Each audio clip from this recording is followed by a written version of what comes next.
ವಚನಗಳು ನಮಗೆ ಲಭ್ಯವಿದೆ. 25 ವಚನಗಳು ಸುಂದರವಾಗಿ ರಚಿಸಿದ್ದಾರೆ ಆಯ್ದಕ್ಕಿ ಲಕ್ಕಮ್ಮನವರು.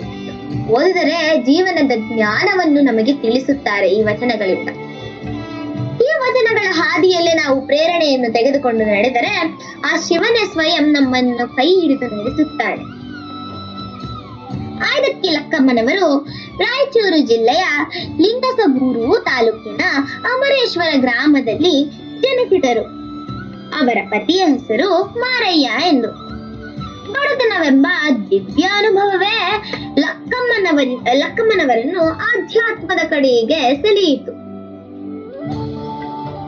ಲಕ್ಕಮ್ಮನವರು ಬಸವಣ್ಣನವರ ಕೃತಿಗಳನ್ನು ಎಲ್ಲದಕ್ಕೂ ಮರೆಯಾಗಿ ಅಮರೇಶ್ವರದಿಂದ ಕಲ್ಯಾಣಕ್ಕೆ ಬಂದು ನೆಲೆಸಿದರು.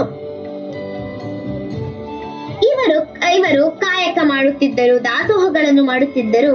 ಇವರ ಕಾರ್ಯವೇನಾಯಿತು ಎಂದರೆ, ಆಯ್ದ ಅಕ್ಕಿ ಹೆಸರಲ್ಲೇ ಇದೆ, ಆಯ್ದಕ್ಕಿ ಲಕ್ಕಮ್ಮ.